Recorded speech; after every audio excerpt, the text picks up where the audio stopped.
너무 기대하지 말라. 그러면 쉽다라는 제목으로 하나님 말씀 증거하도록 하겠습니다. 우리 금주는 제주 선교 주간입니다. 그리고 또 우리 생업에 집중하시는 분들, 생업이 또 시작되는 한 주간의 시작입니다. 만남으로 이루어지는 거 아시죠? 사람과의 관계, 사람과의 만남, 여기서 열매도 있고 여기서 승리도 있다라는 것입니다. 갈라디아 5장을 보면 성경에 9가지 열매가 나오잖아요. 사랑과 희락과 화평과 오래 참음, 자비, 양선, 충성, 온유, 절제. 이게 어디서 이루어지는 거예요? 사람과의 관계 속에서 열매를 맺게 된다는 것입니다. 진공에서 맺는 게 아니라는 거죠. 그래서 신앙생활이라는 것은 하나님과의 관계고, 또 하나는 이 사람과의 관계 속에서 풍성해지고 행복해지고 그러는 겁니다. 그래서 관계가 좋으면 원팀을 이루고 열매 거두고 승리하게 된다는 것입니다. 오늘 좋은 관계를 맺기 위해서 우리 또 며칠 동안 또 같이 지내야 되잖아요. 그때 다시 한번 점검하는 것들이 있었으면 좋겠어요. 결대로 보면 12절에는 어떻게 해야 되냐? 첫째, 옷 입어야 된다. 옷 입는 식으로 해야 된다. 두 번째는 용납해야 된다. 그리고 14절에는 사랑해야 된다. 사랑으로 이렇게 묶으라는 거예요. 띠를 묶으라. 다시 정리하면은 옷 입으라, 용납하라, 사랑하라. 사실 이거 세 가지만 잘하면은 좋은 관계를 맺고 또 열매 거두게 되고, 또 상관과 우리 부하 직원 사이에도 잘 이루어지게 될 것이고, 리더와 또 팔로워들 사이에도 잘 이루어지고 원팀 되겠죠. 차례대로 살피겠습니다. 첫 번째는 옷 입으라라는 거예요. 옷 입으라는 건 뭐냐면 우리가 예수를 믿고 난 다음에 그냥 한꺼번에 다 변화가 되는 게 아니라는 거죠. 변화에는 과정이 필요하다. 그래서 우리 인생은 공사 중이다. 그런 얘기죠. 12절을 한번 보십시오. 그러므로 너희는 하나님이 택하사 거룩하고 사랑받는 자처럼 긍휼과 자비와 겸손과 온유와 오래 참음을 옷 입고, 여기 보니까 자처럼 그러잖아요. 거룩하고 사랑받는 자처럼. 거룩하고 사랑받는 자가 온전하게 100% 되었다라는 뉘앙스는 아니죠. 그죠? 거룩하고 사랑받는 자가 된 것처럼, 여기 처럼이에요. 이렇게. 그리고 위장하라는 거죠. 그리고 어떻게 하는 거예요? 5가지로 긍휼, 자비, 겸손, 온유, 오래 참음을 옷 입고, 그러니까 자처럼 행하라, 옷 입으라, 가장하라, 그런 척하라. 이게 중요하다는 거죠. 그 인도 이야기인데 성자가 된 도둑이라는 거, 뭐 들어본 분도 있을 겁니다. 어떤 도둑이 있는데 도둑이 이게 표리가 일치하는 도둑이에요. 자기가 생각으로도 도둑이고 행동도 도둑이에요. 어느 집에 가가지고 도둑질하다가 들켰습니다. 도둑이야! 그러니까 놀라서 전속력으로 도망을 쳤습니다. 동네 사람들 깨가지고 몽둥이 들고 쫓아오는 거예요. 마을 넘어 밀림으로 도망을 쳤습니다. 근데 밤중에 뭐 칠흑같이 어둡잖아요. 뭐 랜턴 있는 것도 아니고 인도 시골이니까 밤새 숲을 헤치고 도망을 쳤습니다. 그래서 언제까지 도망쳤냐? 동틀 무렵까지. 너무 지쳐가지고 큰 나무 아래 새벽이 됐을 때 걸터 앉아 있었다라는 거예요. 그랬더니 소를 몰고 가던 한 인도 소녀가 이 사람 보니까 머리는 산발에 옷은 찢겨져가지고 반쯤 벗겨지고, 인도 수도승들이 이렇게 반쯤 벗겨지잖아요. 한쪽 밖에. 간디도 그렇잖아요. 그래서 막 밀림에서 고행을 하고 나오는 수도승인가 보다, 성자인가 보다. 그래서 존경합니다 그러면서 자기가 짠 우유를 이렇게 줬다라는 것입니다. 그러고 난 다음에 거기서 끝나버렸으면 되는데, 이 소머리 소녀가 집에 가가지고 자기가 성자를 만났다고, 보통 그 능력 있어 보이는 분이 아니더라고. 새벽녘에 다 찢어지고 뭐 이 산발하고 나왔더라고. 그러니까 아버지 어머니가 와가지고 또 선물 주고 갔대요. 훌륭하신 분 만나가지고 우리 가정의 존경의 대상을 삼겠다고. 자꾸만 성자라 그래가지고 소문이 나가지고 동네 사람 다 왔대요. 다 와가지고 잠깐 주고. 그래서 자기도 결심을 했대요. 말하면 이게 들통나니까 침묵의 수양자 노릇을 하자. 그래서 말도 안 하고 가만히 있었는데 점점 소문이 나가지고 인근 마을까지도 와가지고 성자가 나타났다고 자꾸만 뭐 선물 갖다 주고. 그래서 이거 심상치 않은 일이 벌어졌다. 들통나면 안 되겠다. 그래서 더 성실하게 준비했대요. 그래서 결심하기를, 집중력을 보이기 위해서 절대 눈동자 움직이면 안 돼. 이것저것 쳐다보면 성자 같지 않잖아요. 그래서 눈동자 안 움직이고 훈련하고, 그 다음에 어떻게 보면 되냐, 먼 공간을 극히 쳐다보는 거. 시선을 멀리하면 좀 뭐 있어 보이잖아요, 그죠? 극히 쳐다보고. 그 다음에 어떤 질문을 해도 당황하지 않고 평화로운 미소만 짓고, 침묵의 수행자니까. 그리고 누가 이렇게 막 소리 지르는 사람이 있대요. 저거 도둑일지도 몰라. 그리고 뜨끔하면 안 되잖아요. 전혀 흔들리지 않고 참아내는 거. 계속 그랬더니 이 전율적인 일들이 막 벌어지게 되더라는 거예요. 시간이 가니까 이제 전국적인 성자가 돼버렸대요. 근데 이런 생활을 몇 년 하다 보니까 점점 그의 행동이 내면을 채워가기 시작하더라는 거예요. 이 도둑이 진짜 성자가 돼가더라는 거예요.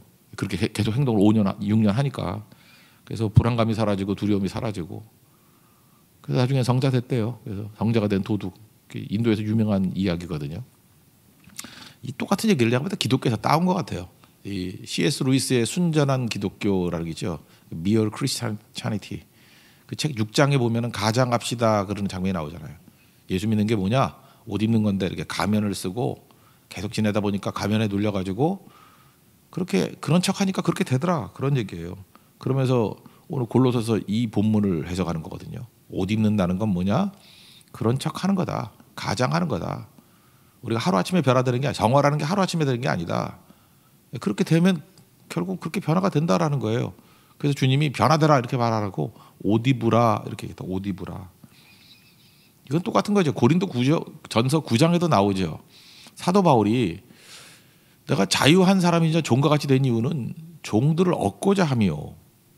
그죠? 내가 약한 자들에게는 약한 자 같이 된 이유가 약한 자를 얻고자 함이고 유대인들에게는 유대인 같이 된 것은 유대인을 얻고자 함이고 뭐 내가 율법 아래에 있지 아니하지만 율법 아래에 있는 자 같이 하는 이유는 얻고자 합니다. 이게 계속 나오잖아요. 우리는요 사실은 그게 교만일 수도 있어요. 나는 표리가 일치해야만 된다라는 생각을 가져요. 어떻게 이렇게 쇼를 해. 근데 그게 사실은 교만함 아닌가요? 우리가 뭐 언제나 마음하고 행동이 맨날 일치만 했나? 일상생활을 하다 보면은 그 표리부동할 때가 더 많지요. 근데 주님이 그러잖아요. 안 되더라도 이렇게 옷 입으라고 그런 척하고 살라고. 그럴 때 그게 겸손함 아니겠어요? 내가 이게 친절할 마음이 없어요. 그리고 인사할 마음도 없어. 아직까지는. 그러면 자기가 변화된 상태에서만 그렇게 한다 그러면 얼마나 다른 사람들이 우리를 부담스러워하고 힘들어하겠습니까? 겸손함은 뭐죠? 로마에 가서 로마법을 따르는 거죠. 나 로마 사람 아니에요. 근데 로마 가서는 로마법을 따라주는 거예요. 그게 겸손함 아니에요? 맞춰주는 거 아니에요? 외국 사람들이 한국에 와서 그 서양 사람들이요. 그 다리 꼬고 앉아 있으면은 우리는 그 이상하다고 여기잖아요. 그죠? 다리 꼬고 우리 사촌 동생이 그랬어요. 형 왔어. 주어 패찌내가 그거. 로마에서 로마법을 따라야 된다고. 어디 와가지고 이게 다리 벌리고 난리냐고. 그다음부터 저 관계가 좋아졌어요. 이렇게 그래서 한국에서 이렇게 까불면은 형이 때리는 거라고. 그때 그다음부터 얘가 말을 되게 잘 듣기 시작해서 형님 오셨어요. 그러고 뭐 한국말 잘 못하는 애가 막 변화가 되고 막 그러더라고요. 그 겸손함이죠. 어디 한국 와가지고 미국인 행세를 해. 한국에서 한국같이 인사해야 되고 무릎 꿇고 그래야 되는 거죠. 그죠? 그 당시엔 그랬어요. 옛날 뭐 20년 전 그때는 겸손함이라고요. 우리도 옷 입고 가는 모습이 있어야 된다는 것입니다. 그래서 긍휼과 자비 이거 뭐예요? 계속 도우는 거. 우리가 도울 마음이 있나요? 근데 주님이 너는 헬퍼가 돼야 된다. 보혜사가 돼야 된다. 그런 게 돕는 척하는 거예요. 잠깐 돕는 거예요. 그러다 보면은 그게 내면을 채운다는 것입니다. 그렇게 되겠죠. 겸손과 온유와 오래 참음 이것도 마찬가지죠. 계속 자기를 부인하고 온유가 뭐라 그랬어요? 이삭의 모습. 하나님이 축복하실 때까지 기다리는 게 온유잖아요. 그죠? 하나님이 축복하실 때까지 기다리는 거. 또 모세 같으면 하나님이 분노하실 때까지 기다리는 거. 민수기 12장 3절 보면 온유함이 지상에 있는 모든 사람보다 뛰어나다. 막 그 누나부터 시작해서 형까지 뭐 왜 흑인하고 결혼했냐고 해서 막 난리치잖아요. 그죠? 그래도 참는 거예요. 하나님 화내실 때까지. 그러니까 모든 게 하나님 손에 달려 있습니다. 이 온유거든요. 특별히 창세기 26장에는 부엘사바를 얻잖아요. 하나님 주실 때까지 그랬더니 7개의 우물, 맹세 우물이 엄청나게 물 터져 나오잖아요. 하나님의 축복, 부엘사바의 축복을 받게 되잖아요. 이게 온유. 그래서 온유는 기다림이거든요. 하나님이 뜻이 이루어질 때까지 기다리는 거.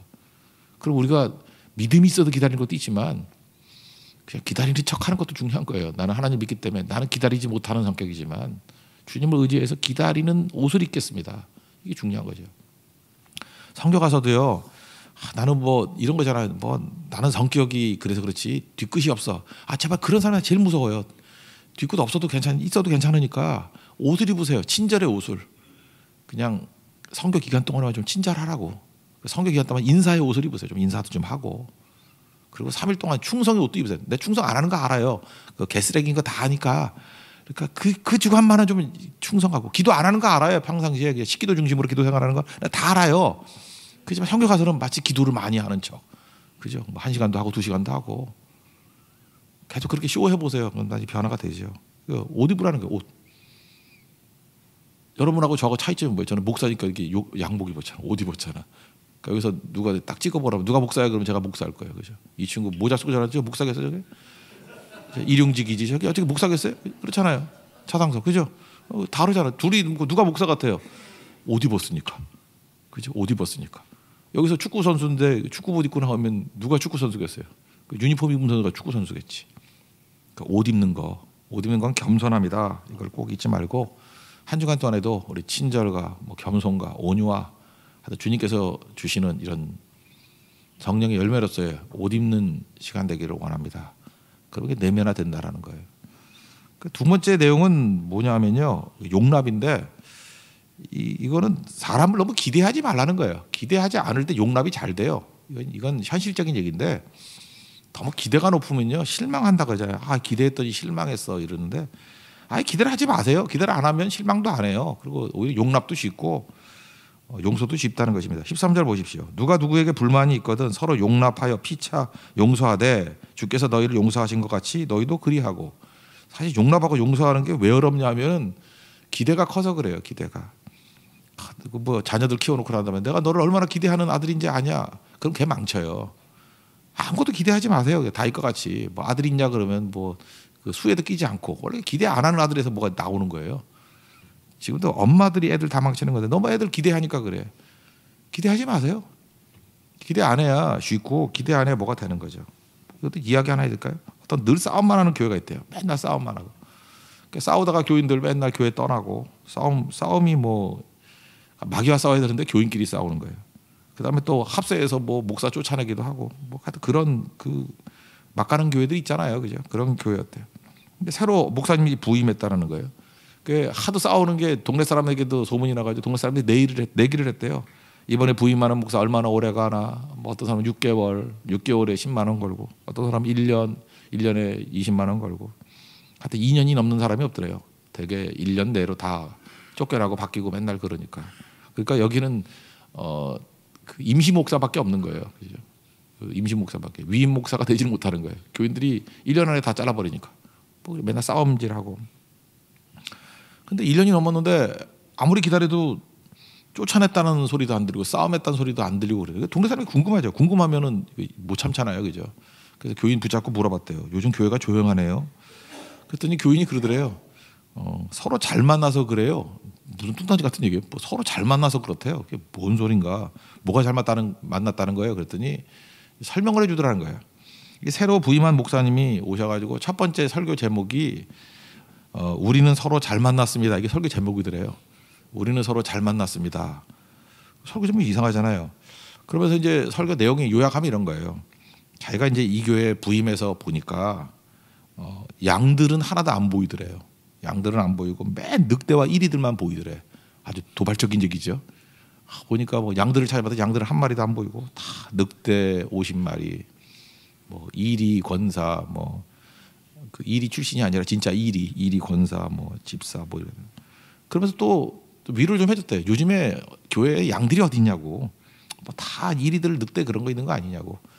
그리고 이 교회는 싸움이 많아가지고 양들은 늑대에게 잡혀먹고 이리에게 잡혀먹어서 없는 것 같다고. 지금 남으신 게 늑대와 이리만 남으셨군요. 그러더라는 거예요.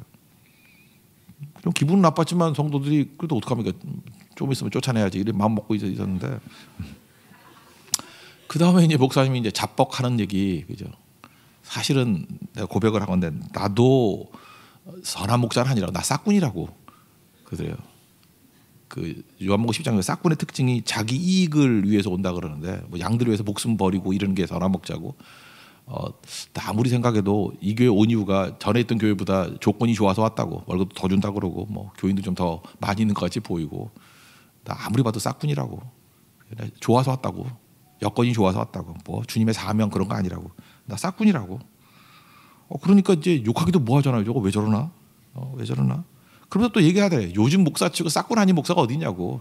나만 그런 거 아니고 내 친구들 모여서 얘기해 보면 내가 그래도 괜찮은 편이라고. 요즘에 다 싹군이라고. 그죠? 그러면서 얘기하더라는 거예요. 참 우리 조화롭지 않냐고. 선한 목자와 양 그러면 어울리는데 싹군과 늑대 얼마나 잘 어울리냐고. 그래서 우리는 잘 만났다 그러더래요. 그래서 이제부터는 적용, 그러면서 설교 적용이 뭐냐면은 이제부터 혹시 제가 잘못하면 그래 싹군이니까 그렇지 그렇게 얘기하라는 거예요. 잘못하면 싹군이니까 싹군답게 하는 건데 뭐 할 말 없잖아요. 혹시 잘하는 게 있으면 어쭈 싹군치군 잘하네 그러라는 거예요. 자기도 그러겠대요.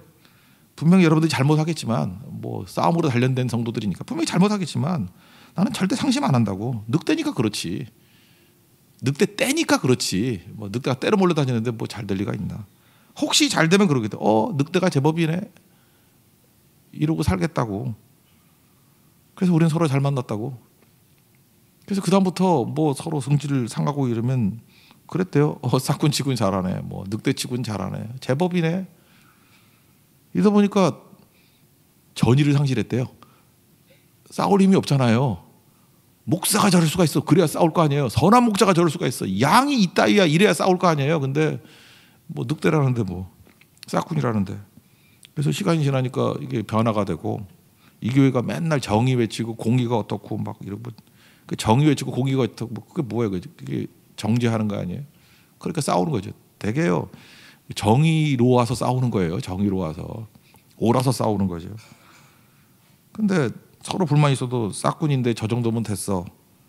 또 늑대치고는 괜찮아. 이러다 보니까 평화가 왔대요. 그러니까 이번 선교 가서도요. 제주 선교 멤버들이 되게 싹군들이 오거든요. 거기 선교하러 온 사람이 아니고 그냥 관광 경험 온 애들이 많아요. 그래서 이게 싹군치고는 제법이네. 어쭈 기도도 해 싹군이. 이러고 있으라고요.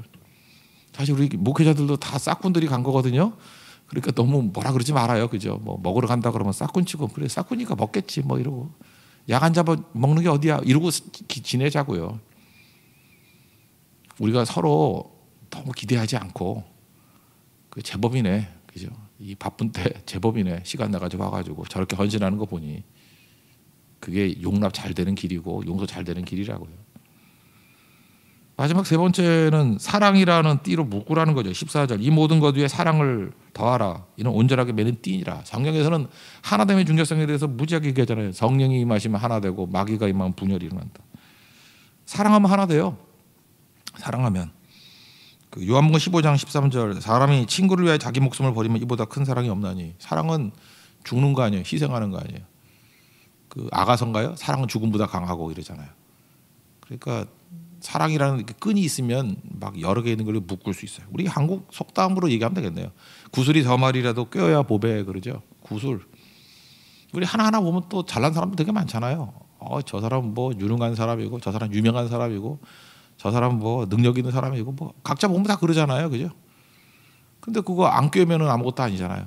그러니까 어떤 사람이 나는 가진 게 하나도 없지만 그냥 사랑은 수고하거든요. 사랑의 수고를 해서 나는 꿰는 역할만 해요. 너 뭐냐 그러면 끈이에요 그러라고. 너 누구예요? 나 끈아풀이에요. 끈이 돼가지고 묶는 역할 좀 했으면 좋겠어요. 묶는 역할 하면은 최고가 되겠죠. 오늘 새벽에 그 축구 했거든요. 뭐 카라바오컵인가 뭐 이렇게 뭐 리그컵 같은 게 있는가 봐. 영국에서. 근데 맨체스터 시티하고 첼시하고 했는데 나 진짜 별꼴을 다 봤네. 첼시가 그 감독이 살이거든요. 살이. 그 진짜 몸에 살이가 많이 나오겠어. 살인데 그 케파라는 골키퍼가 있어요. 근데 그 연장전까지 가고 0대0으로. 근데 뭐 이렇게 교체를 지시했어요. 그래서 골키퍼 바꾸려고.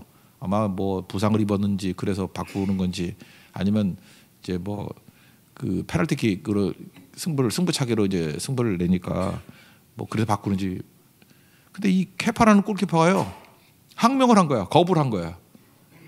오늘 검색어 1위가 케파예요. 그래서 케파가 누구냐 그러면 그 정신 나간 골키퍼 이름이에요. 케파. 조금 전까지 검색어 1위야. 케파. 아니 감독 말을 안 듣는 놈이 있어. 그것도 잠시 안 듣는 게 아니라 나오라고 그러다 안 간다고. 그 얼마나 웃기는지 나 그 4분 쳐다봤어. 나오라 안 간다. 막 사리 감독이 열받아 가지고 막 집에 가려고 그래서 퇴근한다 그러니까 퇴근도 안 해. 또 다 나갔다 들어오고. 내가 조마조마해 가지고 야 이게 이 꼴이 뭐냐. 더 중요한 건 뭐냐. 그 팀에 뭐 여러 선수들이 있을 거 아니에요. 누가 나가라고 말해주는 사람도 없고 말리는 사람도 없고 너 그러면 안 된다. 인간이 그러면 안 된다. 이렇게 말하는 선수도 없고. 내가 진짜 콩가루 팀을 봤어요. 콩가루 팀. 첼시 콩가루 팀이야 이거. 그 사리 감독 죽으면 살이 많이 나오겠어 이번 일로. 그죠? 이름을 잘 지어야지. 사리가 뭐야? 십자가 크로스 뭐 토니 크로스 이렇게 크로스를 해야지. 이게 진짜 문제가 있죠. 이걸 보면서 야 이게 이런 콩가루 같은 놈들이 있지만 첼시 선수 하나하나는 다 세계적인 선수들이거든요. 근데 이것도 구슬도 꿰야지 보배가 되지. 이 팀에는 누가 있어야 되냐면 보통 말하면 팀 리더라 그러죠. 이렇게 묶어서 하나로 만드는 그 팀 리더가 있어야 돼요. 우리 성교 가서도요. 그 팀마다 이 역할하는 사람이 있었으면 좋겠어요. 나는 뭐 할 일이 별로 없어요. 그러는데 이건 누구나 할 수 있거든요. 사랑의 수고만 하면 돼요. 서로 다독거려주고 리더가 실제로 말하기 힘들 때는 이렇게 권면도 해주고 그래서 사랑의 띠로 이렇게 묶어주는 사람이 나올 때 그거 사실 제일 강력한 사람이거든요. 주장이 할 때 주장이 그런 일을 해야 되는데 그게 없더라고요. 첼시는 끊어놓는 팀이에요. 끊어놓는 팀. 콩가루예요. 이제 이후에 어떻게 변화가 될지 모르겠지만 내가 볼 때 뭐 감독이 물러나든지 선수를 뒤바꾸든지 뭐가 있을 거예요. 그죠? 얼마 전에 맨유도 그랬죠. 맨체스터 유나이티드 그 무리뉴 감독하고 무슨 포그반가 그 뭐 축구 잘하지만 항명하고 막 이러다 보니까 팀이 콩가루가 돼버리잖아요. 그러니까 묶는 띠가 있어야 돼요. 사랑은 희생이고 죽음이고 그렇거든요. 그거 붙들고 하나 되게 만드는 믿음의 종 되기를 바랍니다. 그러니까 오늘 사실 선교에 대한 매뉴얼인데 우리가 원팀이 되기 위해서 필요한 게 뭐냐면 변화되면 제일 좋죠. 근데 변화되기 이전에 옷이라도 입으세요. 그렇게 하는 척이라도 하라고. 그게 겸손함이에요. 그죠? 친절한 척, 친절의 옷을 입고, 그죠? 이렇게 충성의 옷을 입고, 그러다 변화가 돼요. 성자가 된 도둑이라니까요. 도둑이 된 성자가 아니에요. 성자가 된 도둑이네. 예. 성자가 되잖아요. 그리고 너무 기대하지 마세요. 그죠? 우리 싹군이다, 늑대다 이렇게 생각하고, 제법이네. 어쭈. 우리 기독기네 감탄다가 할렐루야 아멘 그 다음에 많이 나올 게 어쭈예요. 할렐루야 아멘 어쭈, 할렐루야 아멘 어쭈. 그럼 좋은 교회 돼요. 어쭈 제법이네. 그리고 사랑의 띠로 묶으십시오. 최고가 될 것입니다. 자리에서 일어나겠습니다. 거친 주의 십자가 찬양하겠습니다. 우리 십자가의 보혈 아래 너희는 다 죄인들이잖아요. 우리가 뭐 누가 누구를 정죄하겠습니까? 다 죄인들인데 서로를 불쌍히 여기고 용납하고 사랑으로 묶어주고 서는 정도 되게 해달라고. 좀 목사도 불쌍히 여겨주세요. 욕만 하지 말고 불쌍히 여겨주고. 저도 여러분 욕 조금 할게요. 조금 하고 서로 불쌍히 여기고. 그죠? 반주자 이거 한 명은 또 오지도 않았어. 그죠? 불쌍히 여기다 욕하려고 그러다가 불쌍. 하나라도 온 게 어디예요, 그죠? 둘 다 오면은 우리가 타악기로 노래 불러야 되는데. 고마워요. 박수 한번 쳐줍시다. 임신했어요. 네. 네. 얼굴이 화끈화끈하네. 한번 돌려요. 떡 돌려. 네.